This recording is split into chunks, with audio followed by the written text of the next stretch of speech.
Connaissez-vous Yahvé? Bien sûr, vous allez me répondre. Vous allez même me dire, c'est pas Yahvé, c'est Yahoo, tu nous l'as déjà dit. Et vous aurez raison. Est-ce que vous savez que Yahoo avait des épithètes, comme Yahoo Tsebaot ou Yahoo Meler? Justement, parlons un petit peu de Yahoo Meler. Mais avant de parler de Yahoo Meler, connaissez-vous Moloch? Enfin, aujourd'hui on utilise Moloch, mais dans la Bible, c'est Molech, le bouffeur d'enfants. Comme il est écrit dans le Lévitique 20, si un émigré ou un Israélite donne quelqu'un de sa semence à Mélec, autrement dit, il bute son gosse pour Molech, il mourra certainement. Pas le gosse, celui qui a fait ça, parce que le gosse il est déjà mort. On a aussi en 2 Rois 23 que personne ne fasse passer ses fils ou ses filles par Molech. Attention, faut pas faire ça. Par contre, ce Molech, aucune trace, aucune source, aussi bien archéologique que historique. On a bien le terme Malikou à Ogarit, mais Malikou ça désigne un roi, il n'est jamais rattaché à une divinité, et encore moins à des sacrifices. Bon. En 1 Roi 11, Molech est rapproché au dieu Milcolm, mais c'est un texte assez tardif et qui ne témoigne absolument pas d'un certain culte. On a plus l'impression que c'est là pour dire Milcolm le méchant, il est aussi méchant que Molech. Bon. Mais est-ce que vous savez ce que c'est que le texte massorétique? Les massorètes sont les personnes qui ont fait la vocalisation du texte. Et dans certains cas, pour éviter de la honte, ils ont changé les sons. On peut penser par exemple à Ishbaal, qui devient Ishboshet, mais aussi à des « et » qui se transforment en « o ». Donc si on remplace le « o » de Molech par le « et », ça nous donne quoi? Ça ne donnerait pas Meler, Yahvé, Meler, Meler, Molech. Alors vous allez me dire, attention, attention, tu vas trop loin, tu es en train de faire n'importe quoi, tu remplaces des lettres par une autre, on est où là? Est-ce que nous on fait ça? Est-ce que nous par exemple, on fait des comptages, la guématrie? Bien sûr que non. D'où tu vas faire ça toi? Qui tu es pour faire ça? Et en plus pour nous dire que Yahvé Meler, ça devient Yahvé Molech, on est où? En tout cas, l'hypothèse selon laquelle les massorètes auraient transformé Meler de Molech prend sens, notamment au texte du Lévitique 18. Alors qu'est-ce qu'il y a écrit là-dedans? De ta semence, tu ne feras passer personne vers Molech, et tu ne vas pas déshonorer le nom de Dieu, je suis Yahvé. Attends, tu ne vas pas déshonorer le nom de ton Dieu, je suis Yahvé? C'est quoi le rapport? Si je donne quelqu'un de ma semence à Molech, pourquoi je vais déshonorer le nom de mon Dieu, Yahvé, Yahoo? Pourquoi? C'est étonnant, ce passage-là. C'est très étonnant. Si Molech désigne une divinité étrangère, en fin de compte, j'ai déshonoré personne. Je déshonorais absolument pas Yahvé. Pourquoi j'aurais déshonoré Yahvé? On se rapproche petit à petit de Molech. Attention, car si Yahvé Meler et en fait Yahvé Molech, cette condamnation prend tout son sens. Il s'agirait de sacrifices à Yahvé lui-même, pratique que les auteurs bibliques réfutent. Les auteurs bibliques tardifs, ils vont dire mais c'est des malades, faut pas faire ça, faut pas faire ça. Ils vont chercher à effacer et à diaboliser.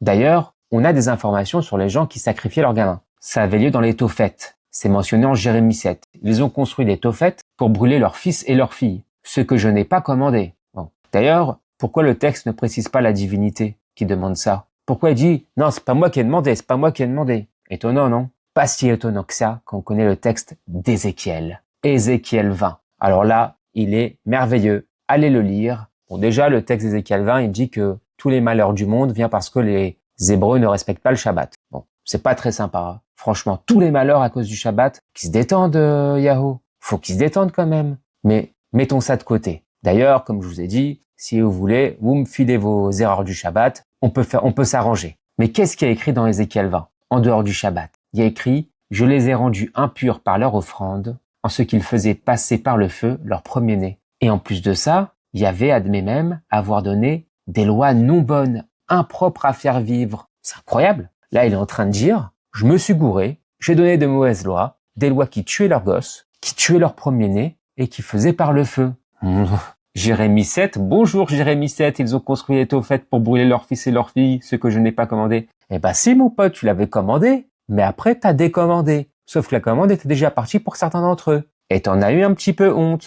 Donc, cela suggère bien entendu un culte exceptionnel, toléré dans des circonstances extrêmes, par exemple la guerre, la famine, la sécheresse, mais regretté par la suite.